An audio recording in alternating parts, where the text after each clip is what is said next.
check. You're recording. Okay. Okay. We're good. Okay. Thank you for that, Stacey. Okay. Awesome. Perfect. Well, as I was saying, we are going to be focusing on the students on your caseload with the most significant disabilities. These are the students with complex learning needs, physical disabilities, cognitive disabilities, and they might be the students on your caseload that you're really searching for new strategies, different tools. You're really wanting to help them see some more progress. And I can completely relate to that. I'm an itinerant TVI in Texas. And once I started working in the field, I realized that a large portion of my caseload fit into this category of students. And it may have been a group that I felt the least prepared to work with. So it was pretty early into that time that my team and I decided to reach out to Millie Smith to do a training for our team, to get some new strategies, get some new tools. We really wanted to really have some ideas on how our students can make progress. We had all the right equipment, all the right materials. We just really needed to understand the approach, the strategies. How do we teach them, and what should we be teaching them? So, of course, during our time with Millie, we just ate up every single word she had to say. Any of you have been to any of her trainings know that she is such a treasure in our field, and it's been an honor to learn from her. And over the course of our time with her, she ended up partnering with our district to conduct a research study. So it was an opportunity for us to really measure the impact of this approach that we're going to be talking about. And every single one of the students that participated in our research study made significant progress. So that's part of the reason that I absolutely love sharing this, that it's exciting anytime I get to share and work with others in the field, because I know the impact that these strategies have. And I know that they are practical and tangible and manageable for teams that are looking for some really good resources. So again, thank you for being here.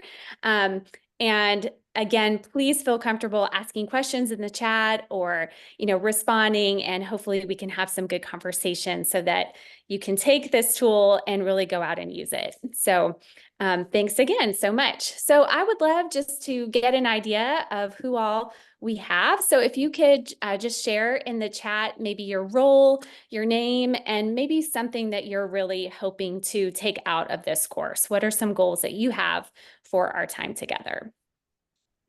So I'd love if everybody could just share that in the chat as we begin.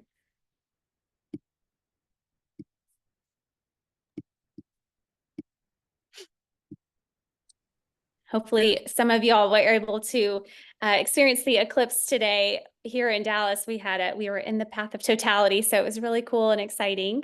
I don't know if anybody got to do that, but that was really special for us. Getting one from Jessica, thank you. Don't be shy to let me know kind of what you hope to get out of this. This will really help me make sure that as we go along, I'm kind of focusing in on what it is that you all want. So I'm seeing some good improving practice, better serve these students.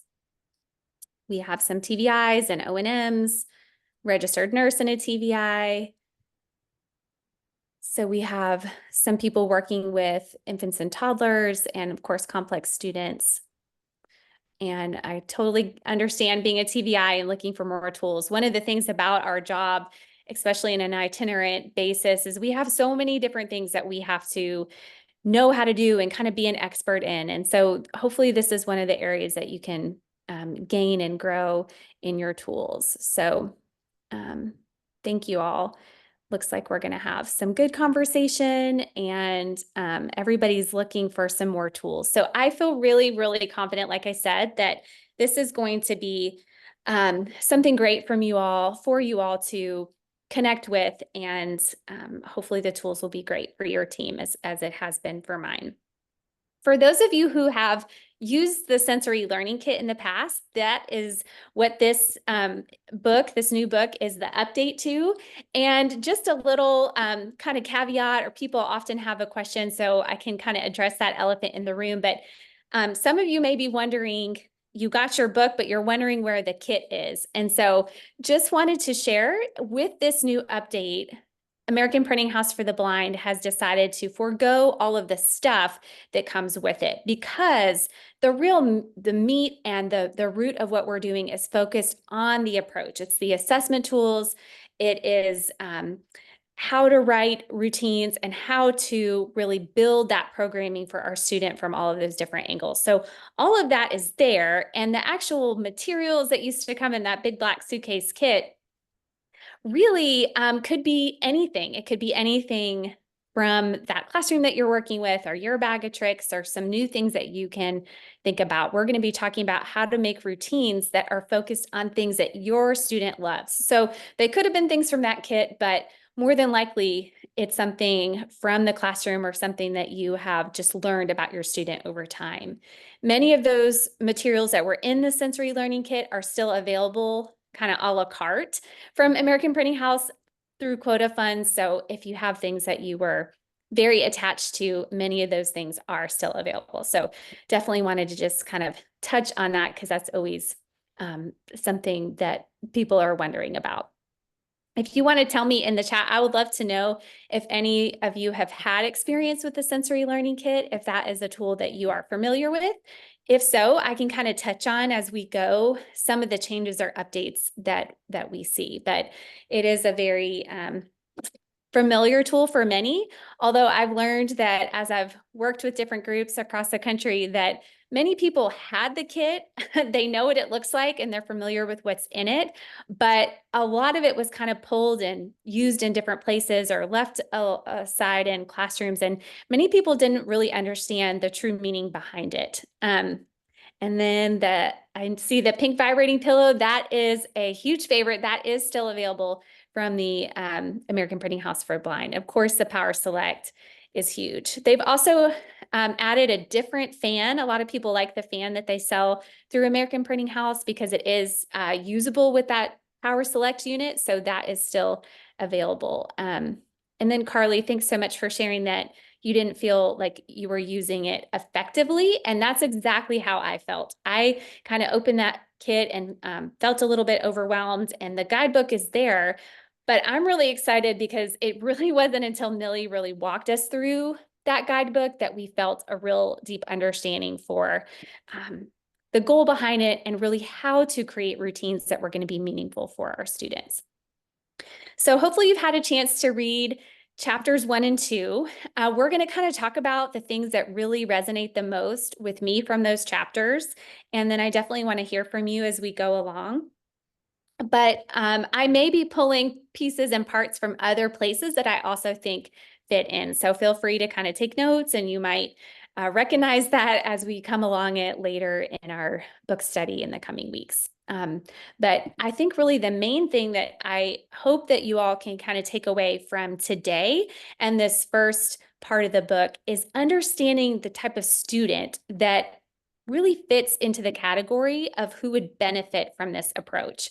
And that is really, really critical, because we know that routines can be helpful for many students in many situations, and that's excellent. But what we're going to be focusing on for sensing and learning is how to create a routine that is instructional and meaningful for a student with significant cognitive disabilities functioning at the sensory motor stage of development. So this really narrows our focus to a very specific set of students. And I think that before I learned this approach and really understood it, I didn't really know that that's how I should be labeling and understanding where my students were cognitively. And many, many of my students were at this level. So really understanding that level, understanding the skills, understanding how to teach and how to assess is really, really important. So what are some of the things as you think about a sensory motor stage learner, somebody in the sensory motor stage of cognitive development? This is that 0 to 2-year-old stage. What are some things that come to mind? What are some words that really pop into your head about what you know about this student? What are some qualities?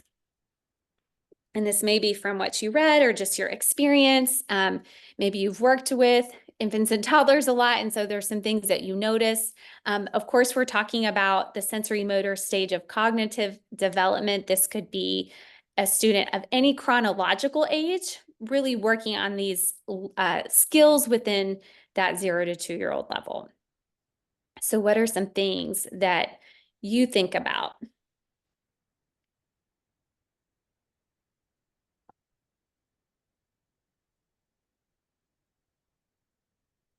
Seeing still mouths items has reduced exposure to incidental learning.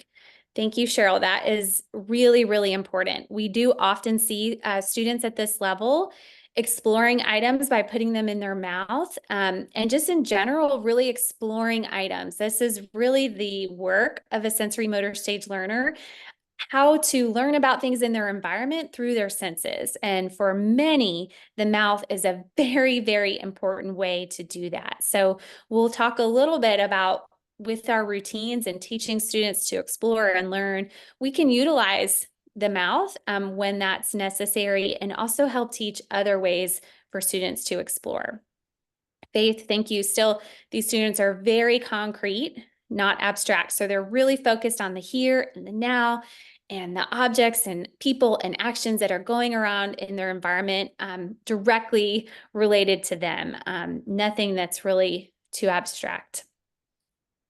Andrea shares she's had students arch their back or kick their feet for more of a preferred activity. So we're seeing some really strong communication skills, but the communication may not be as intentional yet as more of just expressive. We're looking for ways to help reinforce communication, but we may not be using more formal communication like symbols or language and things like that. So we definitely see those modes for communication.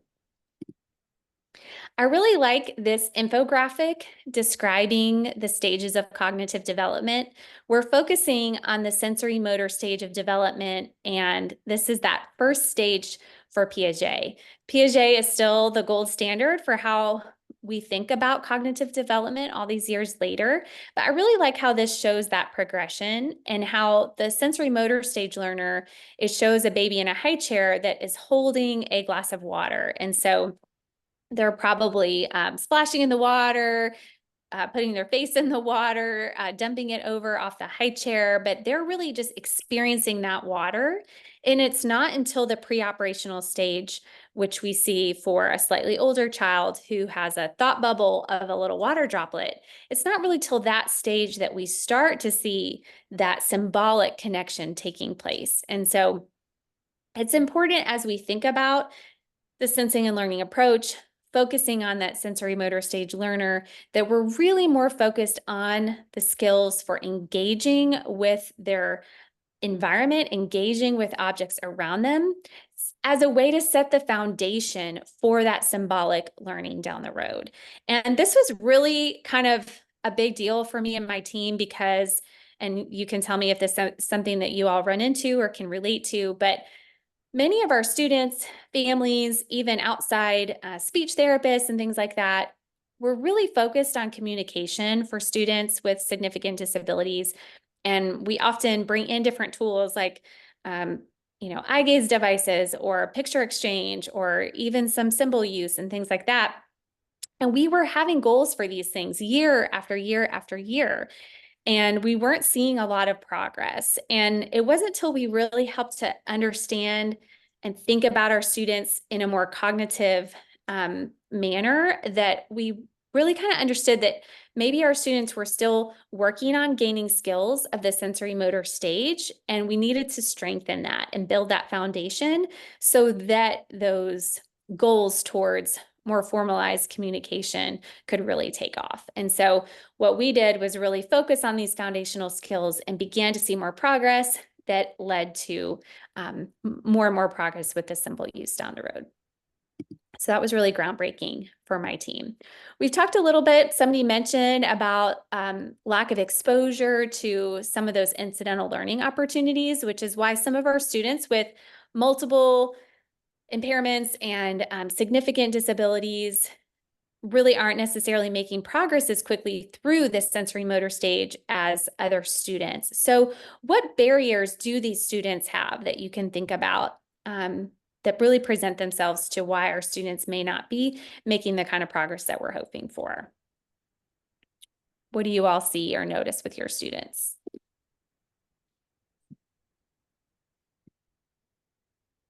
So physical limitations, tactile defensiveness, low muscle tone. So for sure, the physical limitations, they're not able to necessarily walk or crawl or roll around the room to get to things that might be interesting. Maybe they don't have use of their hands or arms to be able to reach or, squeeze or explore objects in the ways that we might expect.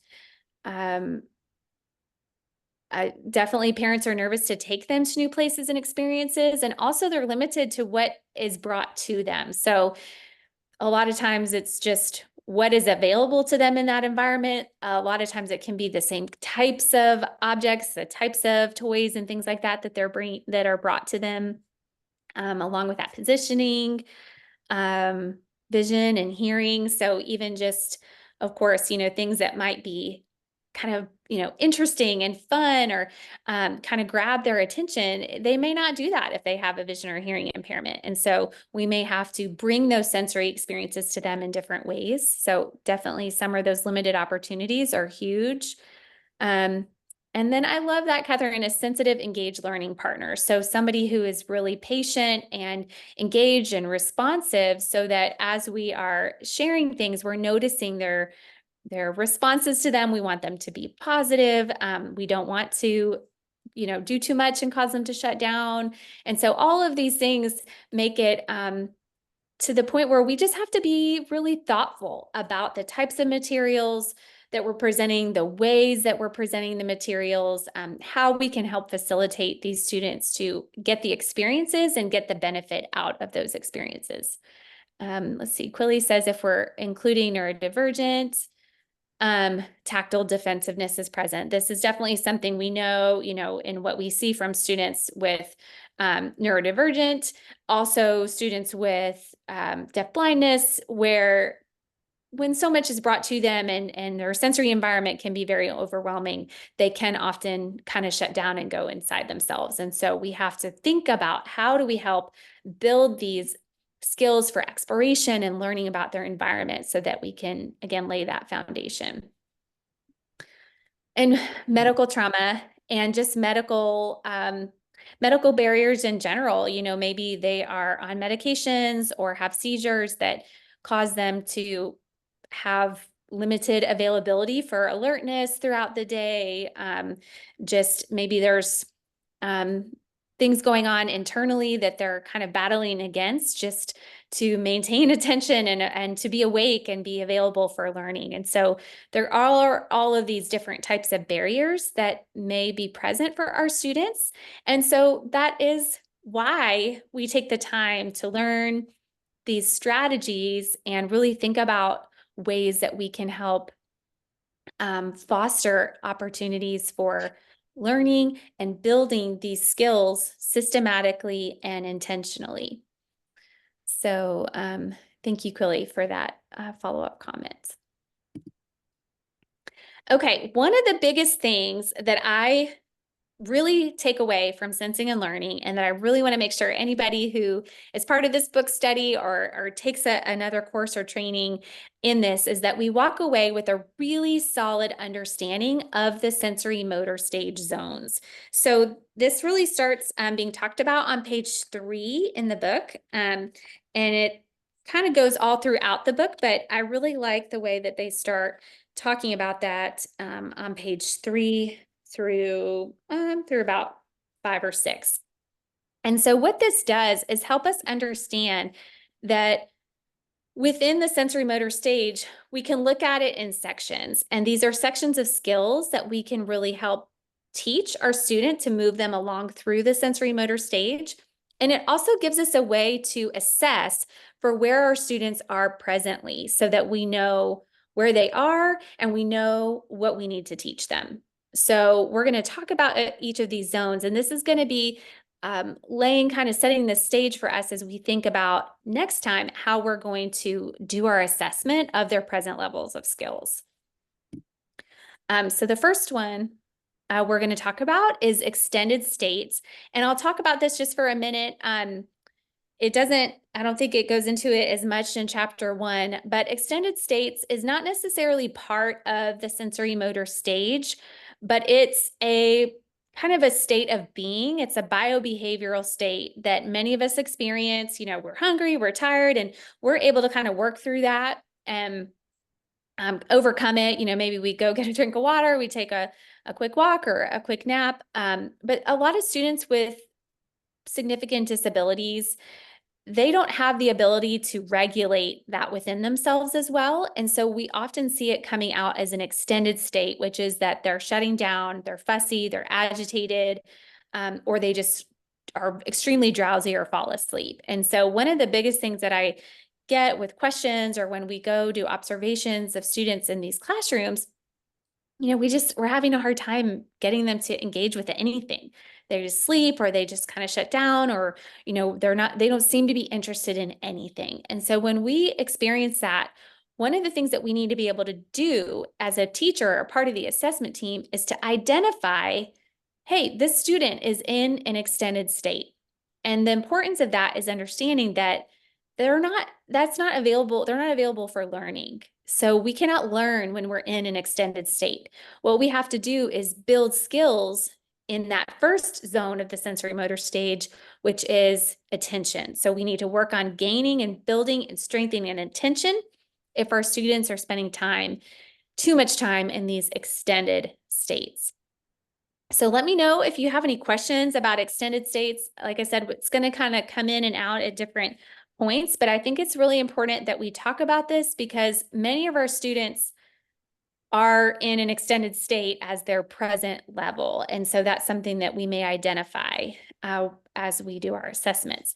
But what I'd like to do, and again, feel free to put some questions in the chat if you have them, but I'd like to introduce you to some of my students that were part of our research study, and we'll kind of look at these videos throughout our sessions, but I thought I'd show you some of them and where they were at their present level. And this was Isaiah, and his present level that we determined is that he was at an extended state. And you'll see in the video, he's not overtly like, you know, extremely fussy or agitated. He's awake, but he is not interested or really available or present for learning. Does not like what the teacher's doing, and he's kind of shutting down and showing her that he is not interested. And you may have some ideas of why, but I thought I'd show you this video of Isaiah just to kind of show you what this can look like for extended states. January, establishing baseline, fussy level. Off camera, Millie Smith observes Isaiah and his teacher, Ms. Higgins, in a familiar activity, shaving. Ms. Higgins unzips the bag and helps Isaiah touch the shaving brush. He is not interested and pushes the brush away as it touches his face. Ms. Higgins applies a couple of strokes with the razor, but Isaiah... Okay, so just a quick snippet there. Goes exactly kind of clearly what we're talking about when we have a student who's deafblind, which Isaiah is. They're doing a little routine. The razor did not have a blade on it, but it was kind of trying to help him kind of desensitize to some of his grooming routine. And we kind of thought, we were like, this is a great routine. Millie's going to love this. And pretty quickly, when we started the research project, we realized like, no, you know, looking back at the videos, he's not engaged, and he's very clearly showing us that he is not interested in that. And so that was pretty typical for a lot of what we presented Isaiah with, exploration wise, or trying to show him different things. He would often just push it away. Sometimes he would stand up and just kind of walk away, very agitated. So we determined that his present level was extended states. Do you all have students that are in extended states? Is this something that you notice or experience? If it is, it's important just that we are able to identify it, and then we're going to figure out, okay, how do we teach them the skills for attention so that we can pull them out of there? As a TVI, often that's like a question that I get when I come into a classroom with a new student or somebody who's kind of going through something, just we're struggling, can't get them to do anything. So it feels really great to have some strategies and tools for how to overcome that. And we're going to talk more about that. Okay, so that brings us to our first zone of the sensory motor stage, and that is the attention level. So this is the ability to concentrate on a person, object, or action.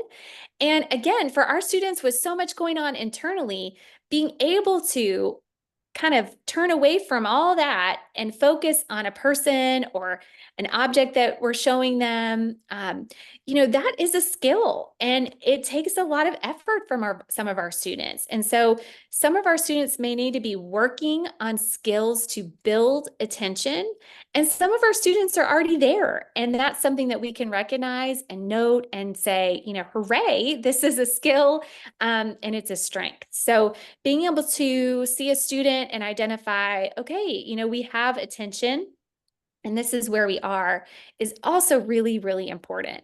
And for me and my team, this was huge because for some of our students, we could bring different things and do some routines, and we saw that they had the ability to pay attention to it. They weren't doing a whole lot of exploring beyond that yet. And we were kind of stuck on that, like, we can't get them to do anything and we want them to explore and do things. But it was kind of cool to say, well, now at least we have a strength that we can say that they do have, is their ability to pay attention. And then if they didn't have that, we knew that we could create an IEP goal that's working on that. And that was also really empowering for us to be able to say, okay, this is a skill that we can actually focus on and work on and measure and take data for.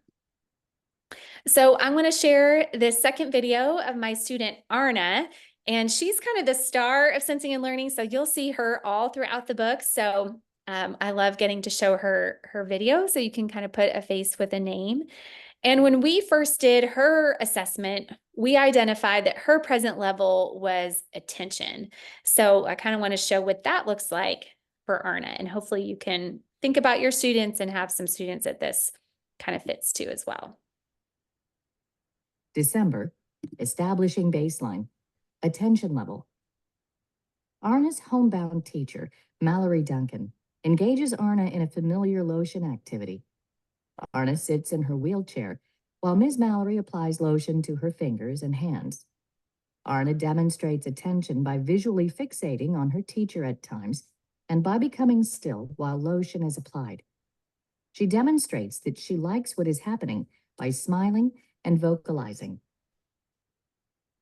Okay, so hopefully you can kind of make that connection with Arna and then see how she's showing us really strong attention skills. She's engaging with the lotion routine. She likes it. She's smiling. She's kind of moving her mouth and her body to show us that she's enjoying it. She looks at her teacher a little bit. And so we see some strong signs of attention. And that was really cool for us to be able to state that as a present level or class statement.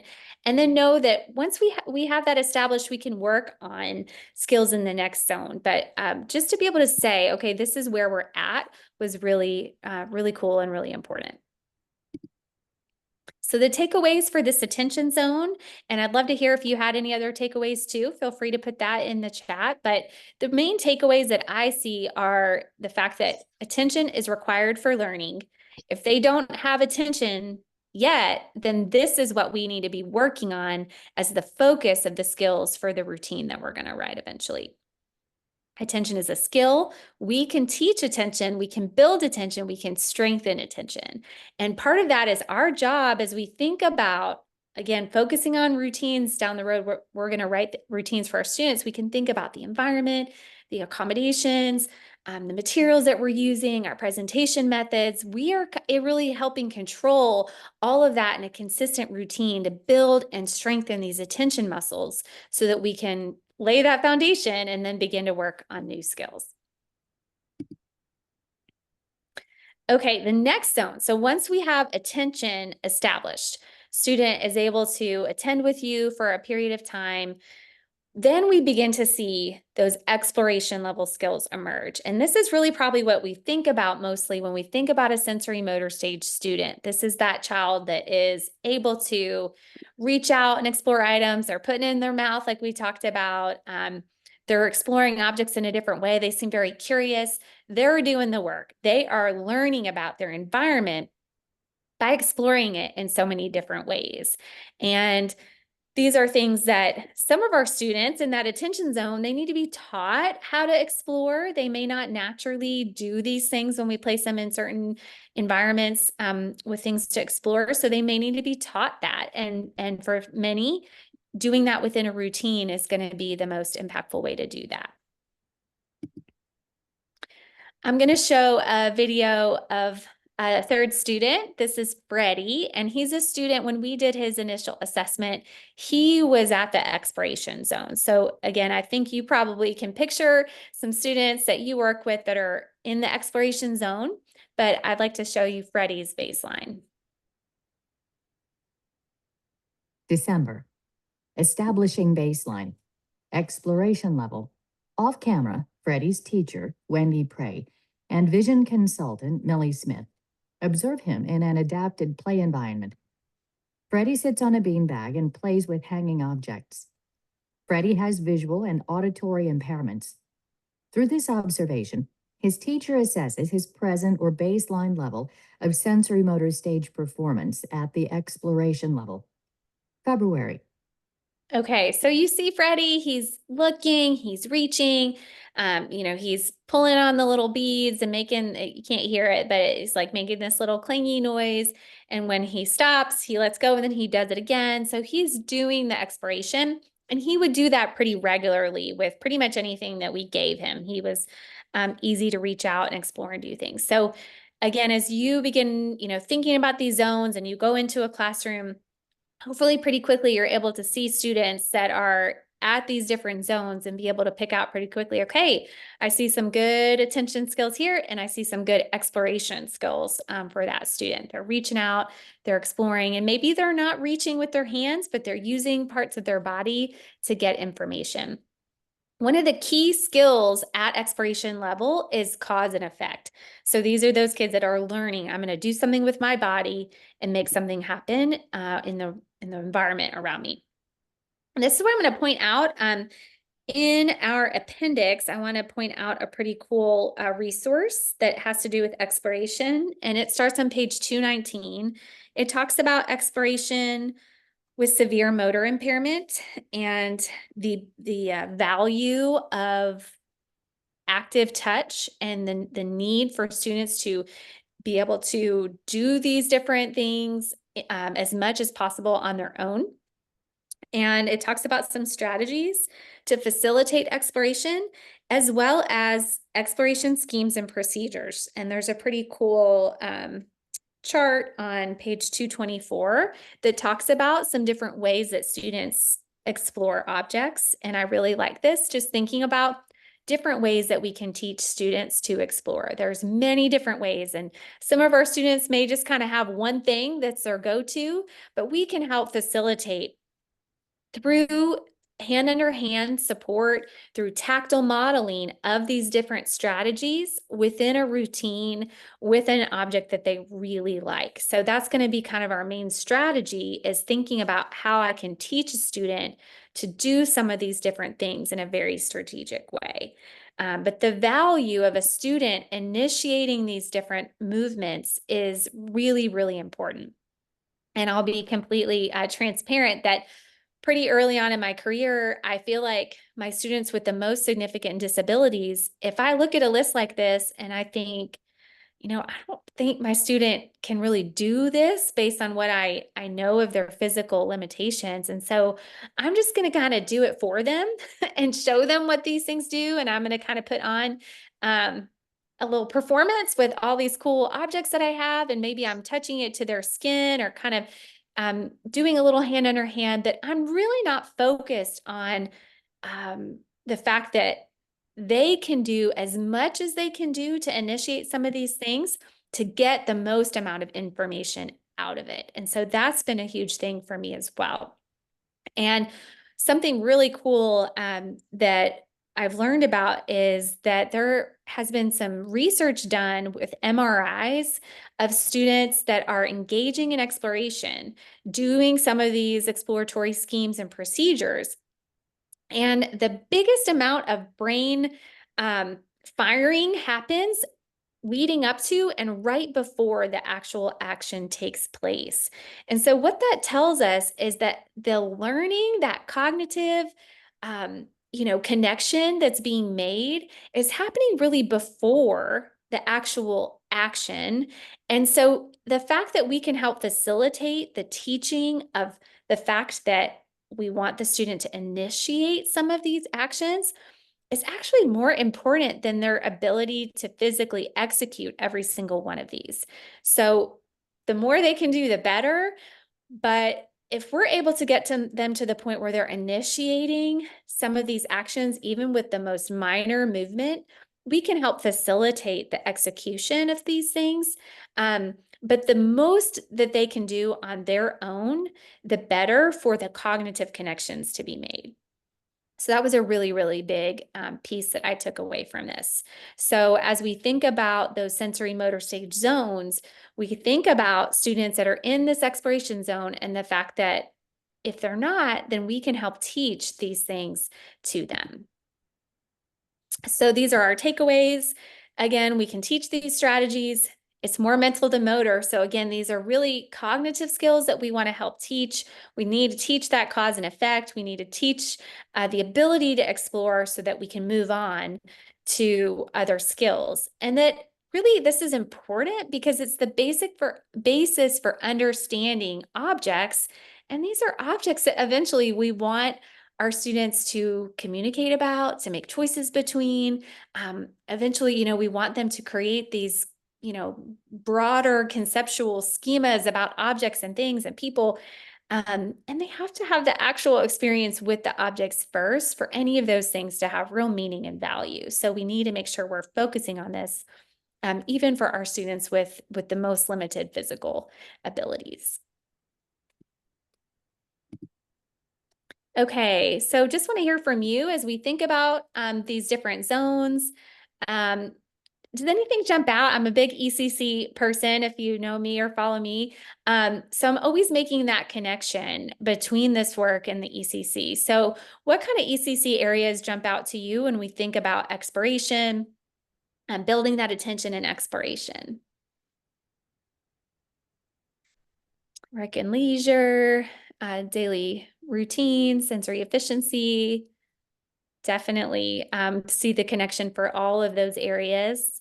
Really, I could probably make a case for almost every area of the ECC when it comes to teaching exploration.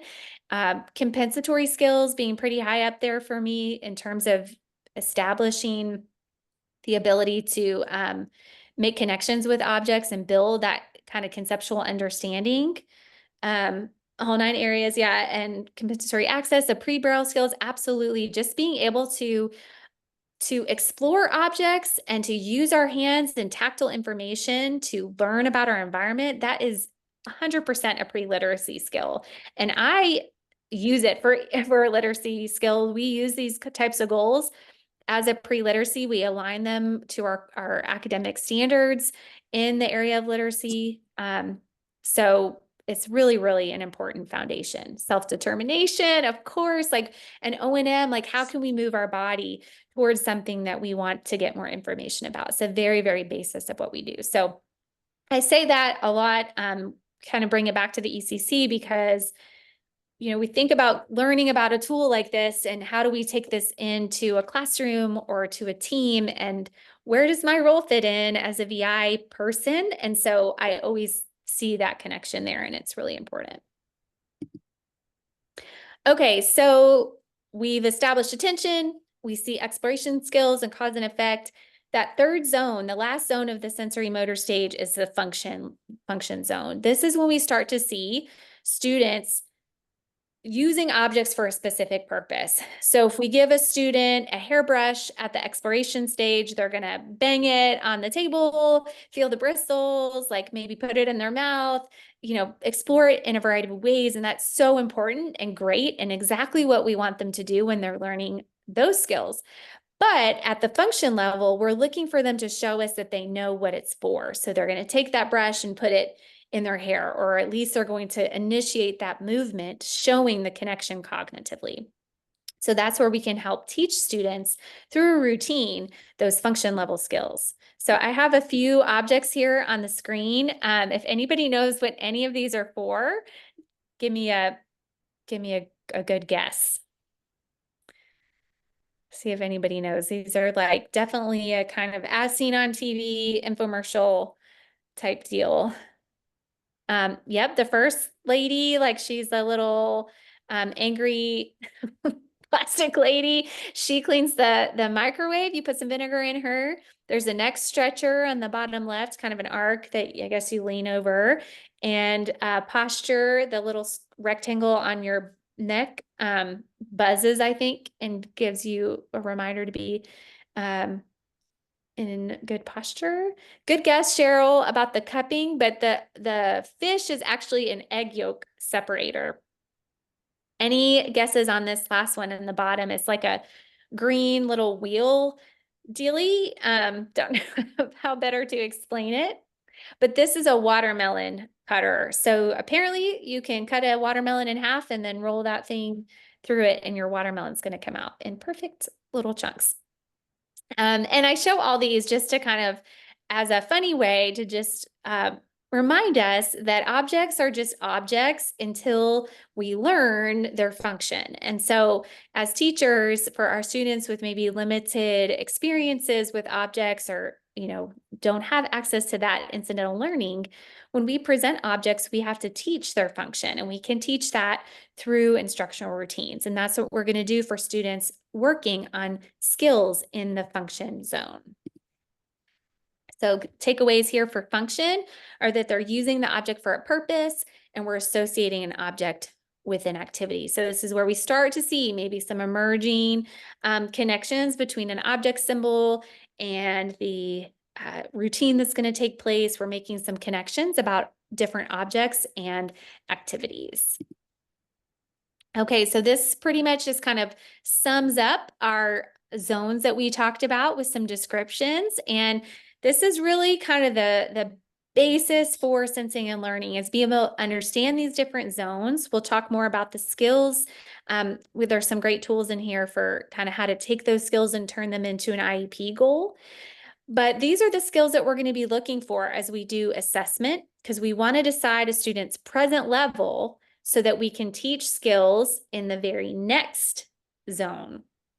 And that's called the zone of proximal development. We want to teach them skills just beyond the skills they currently have. So if our students at the extended state and we are trying to teach them function zone skills, we may not see progress happen very quickly. But if we teach skills within their zone of proximal development, then we can start to see progress more quickly and hopefully continue that progress and growth.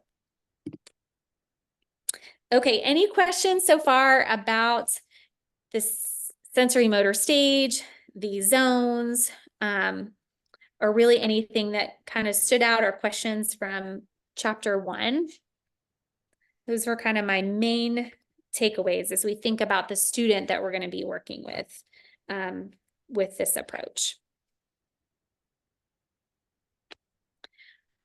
If you have questions, just feel free to put them in the chat. We just, in our last 10 minutes, are going to be looking at chapter 2 and just getting kind of an overview of the program.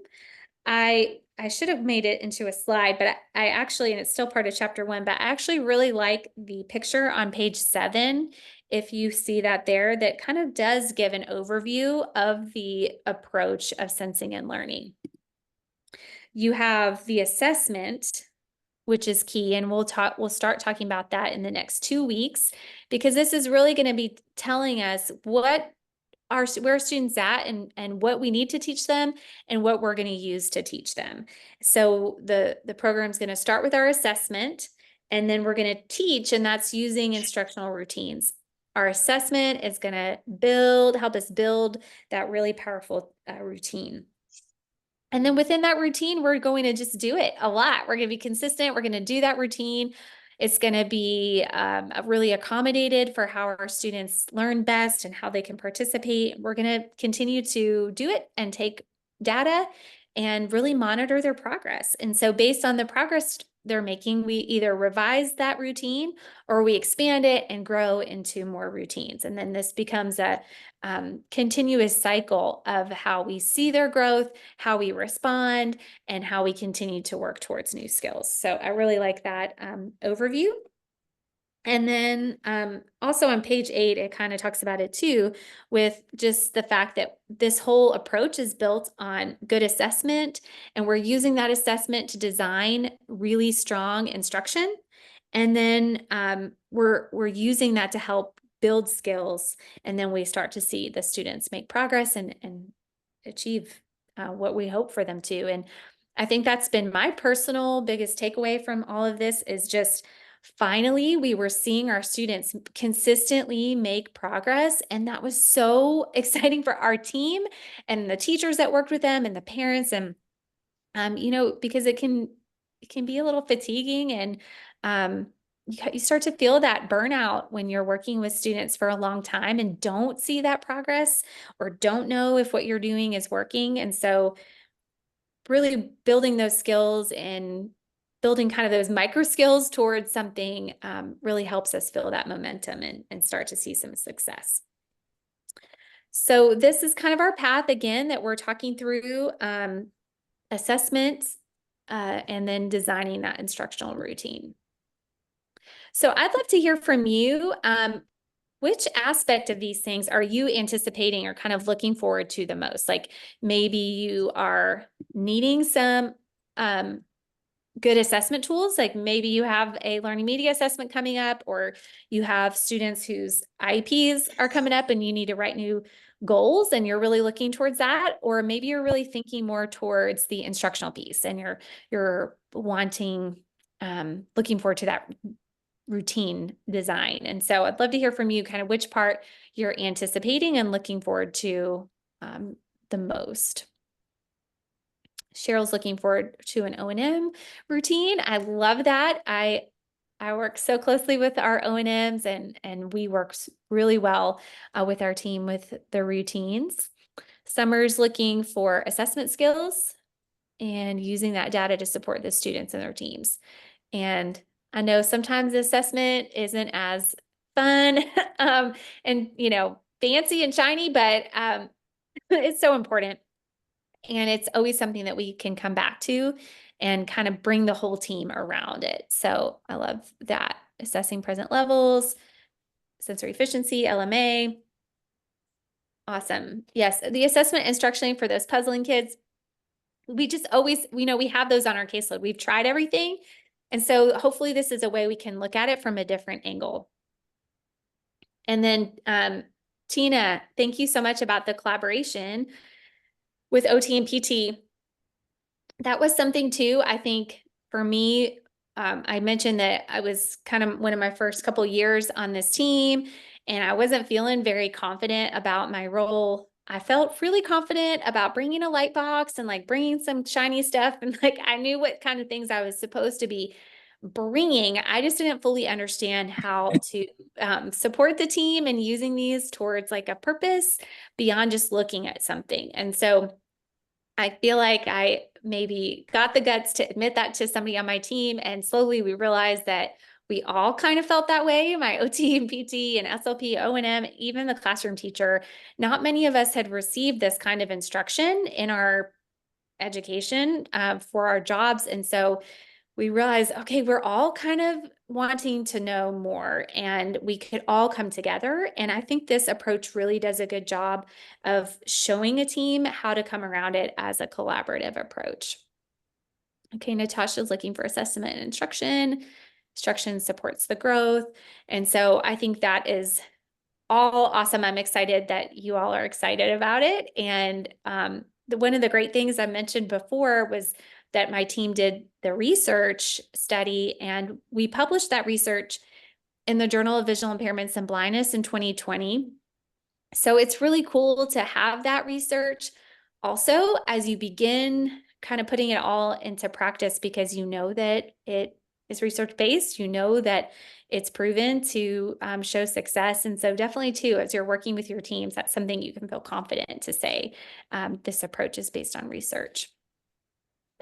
Okay, so counter to that, what barriers do you see for implementation? I know that all of these things in a perfect world, we had endless time and could, had a wonderfully receptive, open, collaborative team. And that's not always the case. So, we have to think about that as we are learning something new. Like, how can we think about the implementation of it, and being able to predict the barriers can be helpful. I'm seeing for sure time with the team, everybody on the same page.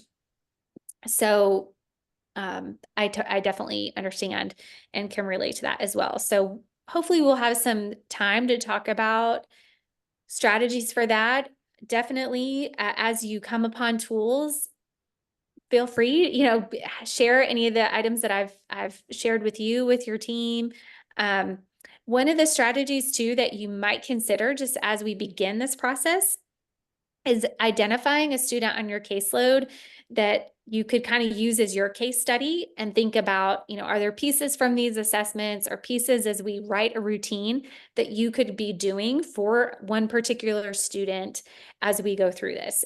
Sometimes that helps to kind of put it into practice, and then you can for sure come back and ask some specific questions. But that might be a way with a team where you say like, hey, I'm doing this, book study, and I've identified so-and-so. I'd like to try to do some of this with them. Would you be interested in kind of coming alongside or letting me do that?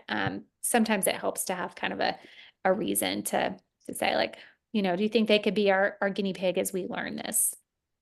So I see some of that, too, with the rapport and trust from the student that may not show progress initially. So that's definitely a huge thing, and definitely something to note, that as I share some of the videos of my students from the research study, the progress that we start to see with them is over months and months and months of this process. So it definitely does take time. It's not an overnight thing, but sometimes the time is what we don't offer. Sometimes we move on too quickly or give up on something, and part of this approach is really built around consistency and time, for sure.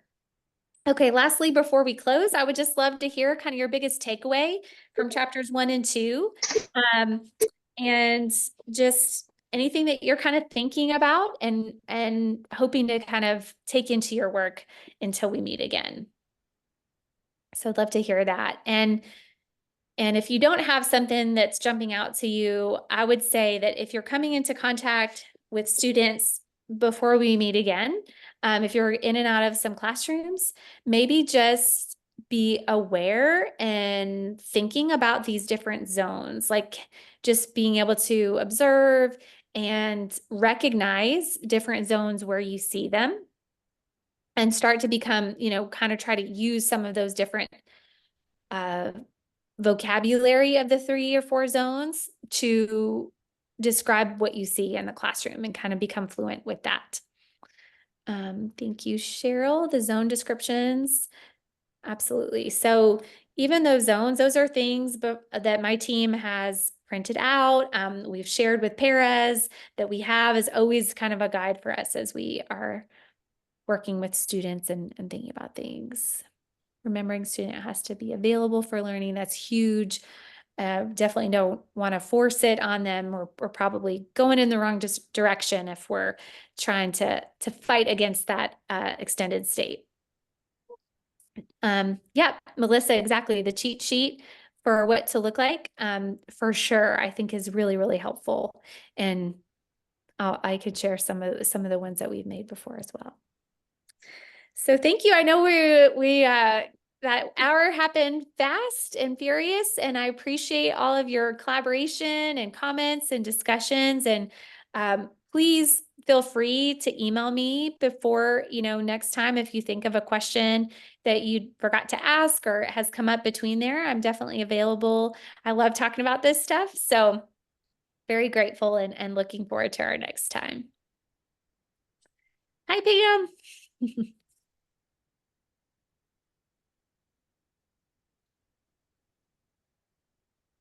All right. Are you guys able to see the closing code? I've got a slide up.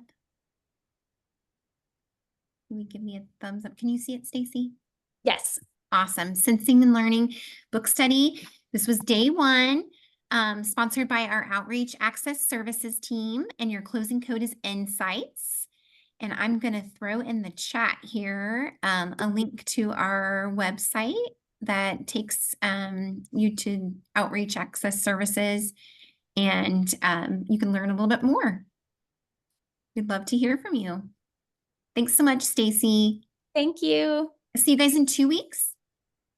Yes. Okay. See you then. Thank you. Awesome. Bye. Bye-bye.